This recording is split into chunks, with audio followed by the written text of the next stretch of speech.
Tout pour investir, le coach. Votre coach ce matin, c'est Gustave Sonden. Bonjour Gustave. Rebonjour Lorraine. Rebonjour, cofondateur de Colbert. Rebonjour parce que si vous nous rejoignez, eh bien Gustave décryptait l'actu avec nous en début de tranche avec Julie Cohen, avec Olivier Landrevi. On va zoomer sur ce mot infrastructure.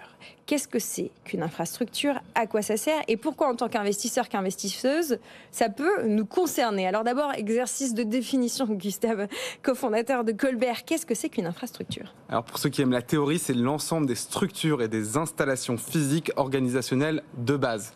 Donc là, on n'a rien compris.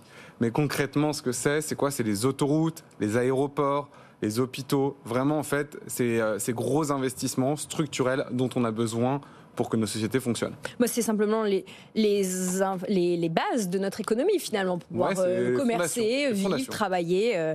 Voilà. Alors, bon, ces infrastructures, on va pouvoir donner quelques exemples très concrets pour que vous compreniez, vous qui nous suivez, pourquoi ça peut vous concerner, pourquoi ça peut être simplement un lieu d'investissement. Il y a plusieurs catégories, il y a plusieurs secteurs, on va même dire sous-secteurs. Est-ce que vous pouvez nous les lister, Gustave? Oui, bien sûr. Donc, il y a les infrastructures sociales. Donc, c'est justement les écoles, les hôpitaux.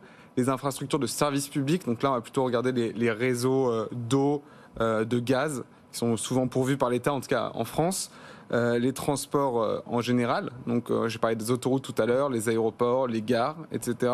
Et enfin, et c'est peut-être l'un des sujets les plus polémiques, c'est les infrastructures énergétiques, avec la production d'énergie au sens large. Donc là c'est tout ce qui a trait par exemple à la transformation climatique, rentre dans cette catégorie. Alors Gustave, on va prendre un pas de côté. Là depuis tout à l'heure, on parle des infrastructures comme si c'était un livret A, comme si c'était un véhicule d'investissement très simple. Concrètement, comment on rentre dans une infrastructure? Comment on peut mettre des billes? Et quel est le niveau, d'investissement qu'il faut avoir pour pouvoir s'intéresser à ce type d'actifs? Alors effectivement, vous avez raison. Donc, on l'a dit, c'est des produits un petit peu de base. Donc dans certains pays, c'est complètement disons trusté par l'État. Donc il y a d'autres pays plus libéraux où au contraire c'est très privé. Et en fait, la privatisation de ces infrastructures a permis à des investisseurs d'émerger dans ces catégories d'actifs. Et ces investisseurs ont finalement construit des produits financiers qui sont des fonds qui nous permettent à nous particuliers d'y investir. Donc traditionnellement, il y a la même rhétorique que sur le private equity au sens large, c'est-à-dire traditionnellement inaccessible. Des gros tickets d'entrée. Exactement. On s'adressait d'abord aux investisseurs. En fait, on est passé de l'État aux investisseurs institutionnels. Et aujourd'hui, on a effectivement une démocratisation de ces produits d'investissement. C'est la tendance globale du private equity d'ailleurs. Et donc, vous pouviez investir au travers de fonds, donc de private equity en nominatif pur. Ça sera souvent des fonds, des feeders. Et également au travers parfois de contrats d'assurance vie où certaines UC, certains fonds vous permettent d'y avoir accès. Et là, pour le coup, ça devient très accessible. Bon. Alors maintenant que vous avez compris comment vous pouvez rentrer dedans, on va essayer de comprendre pourquoi ça peut être intéressant. Quels sont, comme on dit dans le jargon, les attributs des infrastructures? Ouais, il y a deux attributs en fait. Le premier, c'est un cash flow stable, long terme. Donc qu'est-ce que ça veut dire? C'est des flux de trésorerie réguliers. Donc les infrastructures, par exemple les autoroutes, ça génère des revenus récurrents tous les mois, tous les jours, tous les ans. Et donc on va jouer là-dessus. Pourquoi c'est intéressant? Typiquement, aujourd'hui, les taux ont augmenté, ça vous a pas échappé, Lorraine. Et donc, les cash flows futurs, la valeur terminale, en fait, plus on va loin dans les cash flows, plus ces cash flows de très long terme ont peu de valeur. Et donc aujourd'hui, des investissements qui sont capables de nous générer de la valeur tout de suite, donc du cash flow court terme, il a beaucoup plus de valeur, parce qu'on actualise donc ces flux futurs. Donc ça, je trouve ça assez intéressant. Et la deuxième partie, c'est la faible volatilité des prix. Typiquement, acheter une autoroute, il n'y a pas 90 acheteurs. Donc en fait, on n'est pas sur des marchés très spéculatifs. Il y a beaucoup de barrières à l'entrée, réglementaires et aussi financières, ce qui fait qu'on a d'un côté des flux de trésorerie stables et de l'autre des prix qui bougent beaucoup moins que sur d'autres secteurs. Voilà, donc plutôt, je dirais, assez sécuritaire comme un investissement. Complètement. Attention, tous les investissements portent du risque, il ne s'agit pas de le nier, mais voilà. Bon, on a choisi ce sujet avec vous, Gustave, parce qu'on est dans un contexte d'inflation. Vous êtes nombreux et nombreuses à nous écrire. Voilà, qu'est-ce qu'on fait dans un contexte d'inflation pour protéger son épargne, pour faire travailler son argent? Et vous, ce que vous nous dites, Gustave, cofondateur de Colbert, c'est que, eh bien, ça peut être un remède contre l'inflation. Alors, remède, c'est c'est peut-être un trop grand mot, mais disons un bon moyen de se protéger un petit peu de l'inflation. Et c'est très rationnel. Il y a 3 raisons à ça.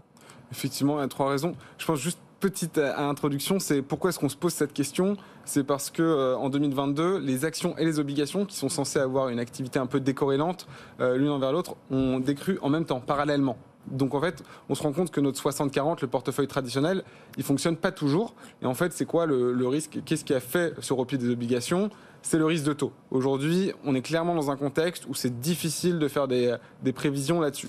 Du coup, les infrastructures, elles, peuvent permettre d'avoir un autre genre d'exposition au taux, puisque finalement, c'est des actifs de rendement, on l'a dit, des cash flows stables, en s'appuyant sur 3 choses, vous me l'avez rappelé. Donc, une nature très inélastique de la demande.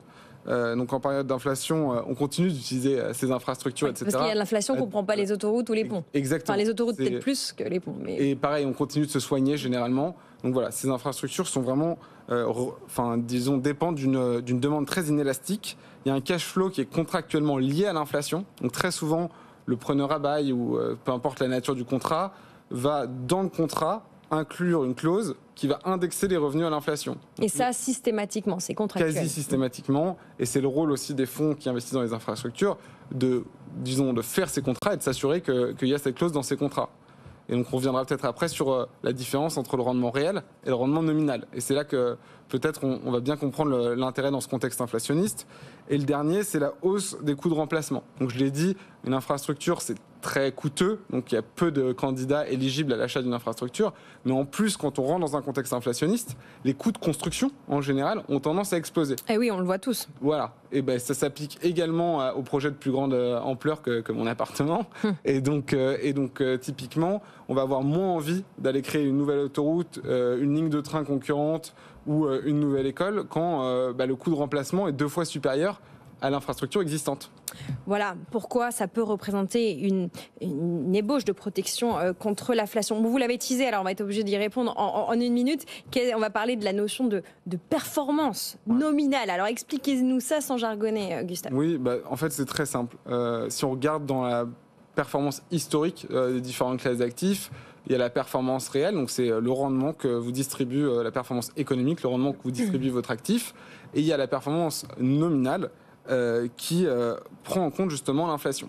Donc si on regarde sur le très long terme, les actions par exemple en période d'inflation faible génèrent du 14% alors qu'elles génèrent du 5% ou même un peu moins en période d'haute inflation, alors que les infrastructures vont connaître le chemin inverse. C'est-à-dire qu'en période de basse inflation, elles ont un rendement nominal à 9,6 et en période de haute inflation, elles augmentent carrément à 10,2. Et en fait, la proportion de l'inflation dans cette performance est quasiment du tiers. Donc on va vraiment capter en fait l'inflation au lieu de la subir. Voilà pourquoi on parlait d'infrastructure ce matin avec notre coach Gustave Sonden. Un petit tuto économique et en même temps une suggestion pour vous d'aller regarder comment on peut mettre des billes dans ces infrastructures, pourquoi c'est intéressant. Listez-nous quelques-uns des endroits par lesquels on rentre dans des investissements en infrastructure. Comme je vous l'ai dit, contrat d'assurance vie, c'est de plus en plus courant. Et en nominatif pur, et ça c'est pour le coup vraiment nouveau, avec notamment certains feeders qui sont créés. Donc il y a des fonds vraiment de premier plan, des top fonds, des fonds de fonds, voilà, et des feeders, donc des top fonds qui sont désormais accessibles à partir de 100 000 euros d'engagement. Ça c'est quand même une vraie nouveauté, et pour le coup la qualité des fonds auxquels on a droit aujourd'hui est vraiment radicalement différente d'il y a 5 ans ou 10 ans.